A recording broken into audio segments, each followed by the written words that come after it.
আজকে আমরা সপ্তম শ্রেণীর প্রথম পর্যায়ক্রমিক মূল্যায়ন 2026 সালের ইতিহাস বিষয়ে সিলেবাস নাম্বার বিভাজন এবং সম্পূর্ণ উত্তর সহ নমুনা প্রশ্নপত্র সেট 1 সম্পর্কে আলোচনা করব। তো চলো এই ভিডিওতে আমরা ক্লাস 7 এর ফার্স্ট ইউনিট টেস্ট 2026 হিস্ট্রি সাবজেক্টের এই কোশ্চেন পেপার এবং তার উত্তরগুলো দেখে নিই। দেখো এখানে প্রথমে আমরা তোমাদের সিলেবাসের মধ্যে কোন কোন অধ্যায় রয়েছে সেগুলো দেখে নেব। 2 নম্বর যে অধ্যায় ভারতের রাজনৈতিক ইতিহাসের কয়েকটি ধারা, আর 3 নম্বর অধ্যায় ভারতের সমাজ, অর্থনীতি ও সংস্কৃতির কয়েকটি ধারা।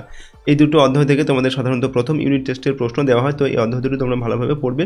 ওকে, তো চলো আমরা এখন একটি কোশ্চেন পেপার এবং তার উত্তরগুলো দেখে নিই। এবং এই প্রশ্নদের পিডিএফগুলো আমাদের অ্যাপের মধ্যে দেওয়া আছে। সহজ লেসন অ্যাপের লিঙ্ক ডেসক্রিপশন বক্সে রয়েছে, সেখান থেকে তোমরা অ্যাপটিকে ডাউনলোড করে অ্যাপের মধ্যে কিন্তু পেইড কোর্সের মধ্যে এর পিডিএফগুলো দেওয়া থাকবে, চাইলে তোমরা সেখান থেকে এগুলোকে ডাউনলোড করে নিতে পারো পেইড কোর্সের মধ্যে থেকে। দেখো এখানে এই প্রশ্নপত্রের 1 নম্বর দেখে বলা হচ্ছে সঠিক উত্তরটি বেছে নিয়ে লেখো। প্রথমে 6টি প্রশ্ন রয়েছে, প্রতিটা প্রশ্নের মানে 1 নম্বর করে 1 × 6 = 6। 1 নম্বর দেখে আইন-ই-আকবরী এটা আবুল ফজল ফৈজি মিনহাজ উজ হিরাজনা বারনির লেখা। তো আইন-ই-আকবরী এটা হচ্ছে আবুল ফজল এর লেখা। এরপর সেন রাজা বিজয় সেনের, বল্লাল সেনের, লক্ষণ সেনের আমলে বাংলায় তুর্কি আক্রমণ ঘটে। তো সেন রাজা লক্ষণ সেনের আমলে বাংলায় তুর্কি আক্রমণ ঘটে। এরপর হচ্ছে কম্বোডিয়ার আঙ্করভাটের মন্দিরটি ছিল শিব, বুদ্ধ, বিষ্ণু না সূর্য মন্দির, তো এটা হবে বিষ্ণু মন্দির ছিল। এরপর দেখো বাংলায় পাল বংশের রাজত্ব শুরু হয় 850 না 950 খ্রিস্টাব্দে। তো বাংলায় পাল বংশের রাজত্ব শুরু হয় 750 খ্রিস্টাব্দে। এরপর পাল রাজারা বৌদ্ধ ধর্ম, ব্রাহ্মণ্য ধর্ম, জৈন ধর্ম না শৈব ধর্ম এর অনুরাগী ছিলেন। তো পাল রাজারা বৌদ্ধ ধর্মের অনুরাগী ছিলেন। পরের প্রশ্ন সকলোত্তর পথনাথ, এটা ছিল এই উপাধিটা ছিল কার? শশাঙ্কের, হর্ষবর্ধনের, ধর্ম পালের। তো সঠিক উত্তর হবে এখানে হর্ষবর্ধনের। ঠিক আছে, সকলোত্তর পথনাথ এটা হচ্ছে হর্ষবর্ধনের উপাধি ছিল। 2 নম্বর দেখে একটি বাক্যে উত্তর লিখতে হবে। 1 × 4 = 4। নির্বাণ শব্দের অর্থ কী? তো নির্বাণ শব্দের অর্থ হচ্ছে মুক্তি। পৃথিবীর সর্ববৃহৎ বৌদ্ধ মন্দির কোনটি? উত্তর লিখবে ইন্দোনেশিয়ার বড়বুদরের বৌদ্ধ মন্দির। এরপর কোন সেন রাজা পাল রাজা গোবিন্দ পালকে পরাস্ত করেছিলেন? উত্তর হবে বল্লাল সেন। পাল যুগের একজন বিখ্যাত শিল্পীর নাম লেখো। উত্তর লিখবে ধীমান। পরের প্রশ্ন হচ্ছে 3 নম্বর দেখে 2-3টে বাক্যে এগুলোর উত্তর লিখতে হবে, যে কোনো দুটি। 2 × 2 = 4। প্রশ্নের মান এখানে 2 নম্বর করে। তো প্রথম প্রশ্ন দেখো, টিকা লিখতে হবে মাৎস্যন্যায় সম্পর্কে। তো 637 খ্রিস্টাব্দে শশাঙ্কের মৃত্যুর পর বাংলার রাজনীতিতে চরম অরাজকতা, অনৈক্য ও বিশৃঙ্খলা দেখা দেয়। পুকুরের বড় মাছ যেমন ছোট মাছ খেয়ে ফেলে, তেমনি সেই সময় শক্তিশালী লোক দুর্বল লোকের উপর অত্যাচার চালায়। বাংলার ইতিহাসে সেই বিশৃঙ্খল সময়কে মাৎস্যন্যায় বলে। 3-এর 2 নম্বর হচ্ছে টিকা লিখতে হবে নালন্দা বিশ্ববিদ্যালয় সম্পর্কে। তো প্রাচীন ভারতের একটি বিশ্ববিখ্যাত শিক্ষা কেন্দ্র ছিল নালন্দা মহাবিহার। সম্ভবত গুপ্ত সম্রাটদের আমলে খ্রিস্টীয় 5ম শতকে বিহারের নালন্দায় এই বৌদ্ধ বিহার তৈরি হয়েছিল। এখানে 10,000 আবাসিক ভিক্ষুর মধ্যে 1500 জন ছিলেন শিক্ষক এবং 8,500 জন ছিলেন ছাত্র। কঠিন পরীক্ষায় উত্তীর্ণ হয়ে ছাত্ররা এখানে পড়ার সুযোগ পেত। চৈনিক পরিব্রাজক হিউয়েন সাং খ্রিস্টীয় 7ম শতকে নালন্দায় শিক্ষালাভ করেছিলেন। 3-এর 3 নম্বর ত্রিশক্তি সংগ্রাম কাদের মধ্যে হয়েছিল? ত্রিশক্তি সংগ্রাম দেখো 647 খ্রিস্টাব্দে হর্ষবর্ধনের মৃত্যুর পর উত্তর ভারতের রাজনৈতিক শূন্যতা দেখা দেয়। সে সময় কনৌজ ছিল উত্তর ভারতের প্রাণকেন্দ্র। বলা হতো যে কনৌজ নিয়ন্ত্রণ করবে সেই গাঙ্গেয় উপত্যকা দখলে রাখতে পারবে। এই অবস্থায় 8ম শতাব্দী থেকে পাল, গুর্জর প্রতিহার ও রাষ্ট্রকূট বংশের মধ্যে কনৌজ দখলকে কেন্দ্র করে শুরু হয়েছিল পারস্পরিক সংগ্রাম। এরপর দেখো 3-এর 4 নম্বর চর্যাপদ কি? চর্যাপদ কি কোথা থেকে উদ্ধার করেন? তো চর্যাপদ হলো খ্রিস্টীয় 8ম থেকে দ্বাদশ শতকে লেখা বৌদ্ধ সিদ্ধাচার্যদের কবিতা ও গানের সংকলন।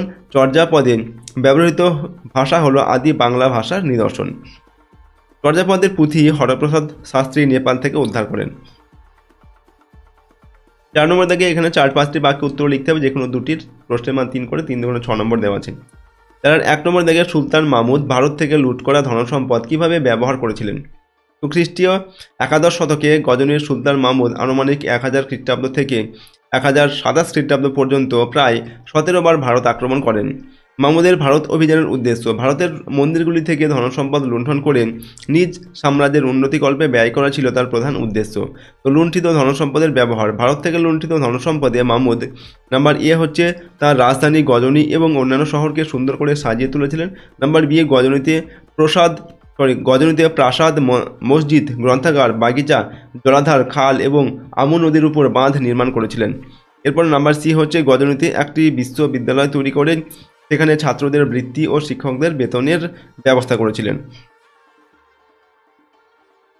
পরের প্রশ্ন দেখো 4 নম্বর, টিকা লিখতে হবে কৈবর্ত বিদ্রোহ সম্পর্কে। তো বাংলায় পাল শাসনের একাদশ শতকের দ্বিতীয় ভাগে কৈবর্ত বিদ্রোহ ঘটেছিল। কৈবর্তরা ছিল সম্ভবত নৌকার মাঝি বা জেলে। সন্ধ্যাগড় নন্দীর রামচরিত কাব্যে এই বিদ্রোহের বিবরণ রয়েছে।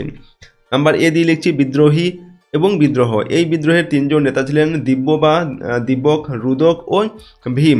পাল রাজা দ্বিতীয় মহিপালের শাসনকালে দিব্য ছিলেন পাল রাষ্ট্রের কর্মচারী। পালদের দুর্বলতার সুযোগে তিনি বিদ্রোহ করেন। বিদ্রোহের বিস্তার, দ্বিতীয় মহিপাল বিদ্রোহ দমন করতে গিয়ে নিহত হয়েছিলেন। দিব্য বরেন্দ্র দখল করে সেখানকার রাজা হয়ে বসেন। নাম্বার সি বিদ্রোহ দমন, কৈবর্ত নেতা দিব্য, রুদক ও ভীমের শাসনের ফলে পাল রাজাদের শাসন উত্তর বিহার ও উত্তর পশ্চিম বাংলায় সীমাবদ্ধ হয়ে পড়েছিল। রামপাল বাংলা ও বিহারের সামন্ত নায়কের সাহায্যে ভীমকে পরাজিত ও নিহত করে বরেন্দ্র অঞ্চল উদ্ধার করেন। এরপরে দেখো 3 নম্বর দাগে শশাঙ্কের আমলে বাংলার আর্থিক অবস্থা কেমন ছিল।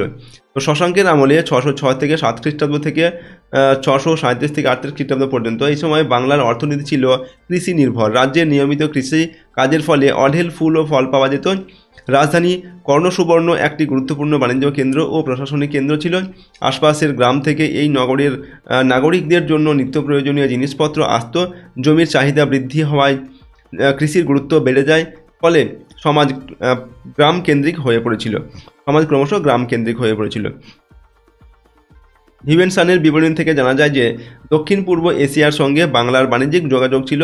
রাঙামাটি থেকে জনৈক বণিক জাহাজ নিয়ে দক্ষিণ পূর্ব এশিয়ার মালয় অঞ্চলে বাণিজ্য করতে গিয়েছিল। এর থেকে কর্ণ সুবর্ণের বাণিজ্যিক সমৃদ্ধির ইঙ্গিত পাওয়া যায়। ঠিক আছে, নেক্সট প্রশ্ন দেখো 5 নম্বর থেকে প্রশ্ন। 8-10টি বাক্যে এই প্রশ্নগুলোর উত্তর লিখতে হবে। যে কোনো দুটির উত্তর করতে হবে। প্রশ্নের মান 5 নম্বর করে, 5 দুগুণে 10 নম্বর দুটির জন্য। 5-এর 1 নম্বর থেকে শশাঙ্কের কৃতিত্ব আলোচনা করো। দেখো শশাঙ্ক গুপ্ত সম্রাট মহাসেন গুপ্তের অধীনে একজন সামন্ত ছিলেন। পরবর্তীকালে 606 খ্রিস্টাব্দে শশাঙ্ক স্বাধীন গৌড়ের শাসক হন। নাম্বার এ দিয়ে লিখছি শশাঙ্কের রাজ্য বিস্তার। শশাঙ্কের আমলে গৌড়ের ক্ষমতা আরও বেড়েছিল। তার রাজত্ব উত্তর পশ্চিম বারাণসী পর্যন্ত ছড়িয়ে পড়েছিল। সমগ্র গৌড়, মগধ, বুদ্ধগয়া, কঙ্গদ, ওড়িশাকে তিনি নিজ অধিকারে আনতে পেরেছিলেন। তার রাজধানী ছিল কর্ণসুবর্ণ। তার কৃতিত্ব কিরম ছিল? শশাঙ্কের কৃতিত্ব দেখো লিখছি আমরা। শশাঙ্কের হাতে মৌখরী রাজা গ্রহবর্মা এবং পুষ্যভূতি রাজার রাজ্য বর্ধন পরাজিত ও নিহত হয়েছিলেন। পরবর্তী থানেশ্বরের শাসক হর্ষবর্ধন শশাঙ্ককে উচিত শিক্ষা দিতেন। কামরূপের রাজা ভাস্কর বর্মার সঙ্গে মিত্রতা স্থাপন করলেও শশাঙ্ককে পর্যদস্ত করা তার পক্ষে সম্ভব হয়নি। অবশেষে 637 খ্রিস্টাব্দে শশাঙ্ক মারা যান। 5-এর 2 নম্বর, পাল শাসনের তুলনায় সেন শাসন কেন বাংলায় কম দিন স্থায়ী হয়েছিল। দেখো বাংলার সমাজে পাল রাজাদের আধিপত্য 400 বছরেরও বেশি সময় থাকলেও সেন রাজারা 100 বছরের কিছু বেশি সময় স্থায়ী হয়েছিল। এর পিছনে কতগুলি কারণ ছিল, সেগুলি হলো নাম্বার এ জনসমর্থন। গোপাল ছিলেন বাংলার প্রভাবশালী ব্যক্তিদের সমর্থনে নির্বাচিত রাজা, অর্থাৎ এই বংশের রাজাদের শাসন কার্যে জনসমর্থন ছিল। অন্যদিকে সামন্ত সেন ছিলেন সেন বংশের প্রথম স্বাধীন রাজা যিনি কোনো জনসমর্থন নিয়ে ক্ষমতায় আসেননি। নাম্বার বি গ্রহণযোগ্যতা। বাংলার সমাজে পাল শাসকরা যেভাবে নিজেদের শাসনকে গ্রহণযোগ্য করে তুলতে পেরেছিলেন, সেন শাসকরা তা পারেননি। সেন রাজাদের সময়ে শিথিল জনসংযোগ ও কঠোর বর্ণ ব্যবস্থার ফলে অতি অল্প সময়েই সেন বংশের অবসান ঘটেছিল।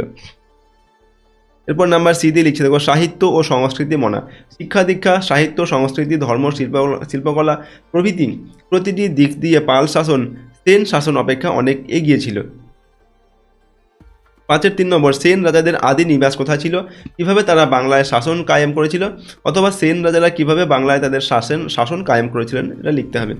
দেখো সেন রাজাদের আদি নিবাস ছিল বা আদি বাসস্থান ছিল দক্ষিণ ভারতের কর্ণাট অঞ্চল। বাংলার সেন রাজারা খ্রিস্টীয় 11 শতকে বাংলায় শাসন শুরু করেছিলেন।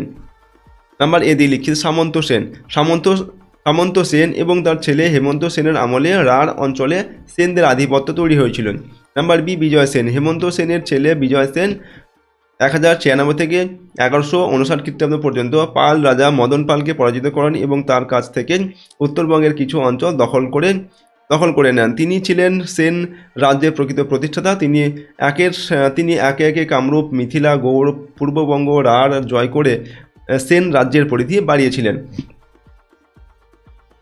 এরপরে দেখো নাম্বার সি, বল্লাল সেন। বিজয় সেনের ছেলে বল্লাল সেন হচ্ছে 1159 থেকে 1169 খ্রিস্টাব্দ 79 খ্রিস্টাব্দ পর্যন্ত, 1159 থেকে 79 খ্রিস্টাব্দ পর্যন্ত সিংহাসনে বসার পর পাল রাজা গোবিন্দ পালকে পরাস্ত করেছিলেন। তিনি উত্তরবঙ্গ জয় সম্পূর্ণ করে পূর্বে ও পশ্চিমবঙ্গের সমগ্র অঞ্চল দখল করেন। বল্লাল সেন সমাজ সংস্কার করে রক্ষণশীল ও গোঁড়া ব্রাহ্মণ্য আচরণকে প্রতিষ্ঠা করেছিলেন। নেক্সট হচ্ছে নাম্বার ডি, লক্ষণ সেন। বল্লাল সেনের ছেলে লক্ষণ সেন 1179 থেকে 1206 খ্রিস্টাব্দ পর্যন্ত প্রয়াগ, বারাণসী ও পুরীতে তার ক্ষমতা প্রতিষ্ঠিত করেছিলেন। তার রাজধানী ছিল পূর্ববঙ্গের বিক্রমপুর। তার সামরিক দুর্বলতার সুযোগে 1204 থেকে 5 খ্রিস্টাব্দে ইখতিয়ার উদ্দিন বখতিয়ার খলজি বাংলায় আক্রমণ করলে সেন শাসনের অবসান ঘটে। তো দেখো এই ছিল তোমাদের ক্লাস 7 অর্থাৎ সপ্তম শ্রেণীর ফার্স্ট ইউনিট টেস্ট 2026 সালের ইতিহাস বিষয়ের একটি কোশ্চেন পেপার এবং তার সম্পূর্ণ উত্তর প্রশ্নোত্তরগুলো অবশ্যই তোমরা খুব ভালোভাবে প্র্যাকটিস করো। এটা তোমাদের 1 নম্বর সেট দেওয়া হলো, এরপর আরও কয়েকটি সেট তোমাদের দেবো। প্রতিটা সেটের প্রশ্নোত্তর অবশ্যই তোমরা খুব ভালোভাবে মুখস্থ করে নিয়ে এখন থেকে প্র্যাকটিস করো, তাহলে প্রথম ইউনিট টেস্টের পরীক্ষায় তোমরা কিন্তু সমস্ত প্রশ্নই এই সেটগুলোর মধ্যে থেকে কমন পেয়ে যাবে। আর এই সমস্ত প্রশ্নদের পিডিএফ ফাইল আমাদের অ্যাপের মধ্যে দেওয়া আছে, অ্যাপের লিঙ্ক ডেসক্রিপশন বক্সে রয়েছে। পেইড কোর্সের মধ্যে থেকে চাইলে তোমরা প্রশ্নদের পিডিএফ ফাইলগুলোকে নিতে পারো। ওকে, আর যদি আমাদের চ্যানেলে তোমরা নতুন হও, চ্যানেলটিকে প্লিজ সাবস্ক্রাইব করবে, বেল আইকনে প্রেস করে অল অপশনটিকে সিলেক্ট করে নেবে পরবর্তী ভিডিওগুলিকে পাওয়ার জন্য। ভিডিওটিতে লাইক করবে, ভিডিওটি তোমার বন্ধু বান্ধবের সঙ্গে শেয়ার করবে এবং কমেন্ট বক্সে নিজেদের মতামত লিখবে। আজকের এই ভিডিওটিকে আমরা এখানে শেষ করছি। সম্পূর্ণ ভিডিওটি দেখার জন্য অসংখ্য ধন্যবাদ।